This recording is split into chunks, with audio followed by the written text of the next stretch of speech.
Breaking news Congress అధినేత్రి Sonia Gandhi అస్వస్థతకు గురయ్యారు. ఢిల్లీలోని సర్ గంగారాం ఆసుపత్రికి సోనియా గాంధీని తరలించారు. కడుపు నొప్పితో బాధపడుతున్న ఆమెను ఆసుపత్రికి తరలించారు. డాక్టర్లు గ్యాస్ట్రిక్ సంబంధిత టెస్టులు చేస్తున్నట్లు తెలుస్తోంది.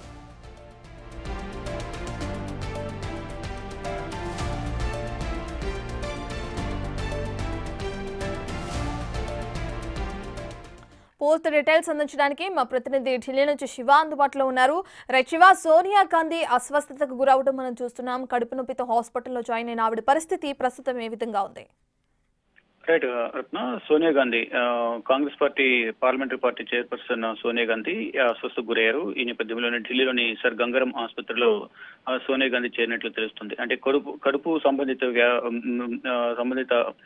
సమస్యతో, అంటే కడుపు నొప్పితో సోనియా గాంధీ గంగారాం ఆసుపత్రిలో చేరినట్లు చెప్తున్నారు. ఇక కడుపు సంబంధిత సమస్య కారణంగా ఆమెను గ్యాస్ట్రో విభాగంలో చేర్చారని మరియు పరిశీలనలో ఉన్నారంటూ కూడా సర్ గంగారాం ఆసుపత్రి వర్గాలు చెప్తూ ఉన్నాయి. అంటే గతంలో కూడా అంటే వయసు మీద పడుతున్న నేపథ్యంలోనే కొంచెం ఈ ఆరోగ్య సమస్యలు ఎక్కువగా ఉన్నాయి. గతంలోనూ ఇటు హిమాచల్ ప్రదేశ్ లో కూడా సోనియా గాంధీ హిమాచల్ ప్రదేశ్ లోని ప్రియాంక గాంధీ నివాసంలో ఉంటూ అక్కడ ట్రీట్మెంట్ తీసుకుంటూ ఉన్నారు. అంటే ఢిల్లీలో ఉన్న వేడిమి దృష్ట్యా హిమాచల్ ప్రదేశ్ లో సిమ్లాలో ఎక్కువగా సోనియా గాంధీ బస చేస్తూ ఉంటారు. అక్కడ సోనియా గాంధీ కుమార్తె ప్రియాంక గాంధీ నివాసంలో ఉంటూ అక్కడ ట్రీట్మెంట్ తీసుకుంటూ ఉన్నారు. ఇటీవలే గత వారం సిమ్లా నుంచి ఢిల్లీ చేరుకున్న సోనియా గాంధీ మళ్ళా ఈ రోజు కొంచెం అస్వస్థకు గురైన నేపథ్యంలో, అంటే కడుపు నొప్పితో బాధపడుతున్న నేపథ్యంలోనే ఇది గ్యాస్ సమస్య లేకపోతే ఏదైనా సమస్య ఉందనే కోణంలో ఇప్పుడు ఆసుపత్రికి తీసుకుని వెళ్లారు. ప్రజెంట్ వైద్యుల పర్యవేక్షణలో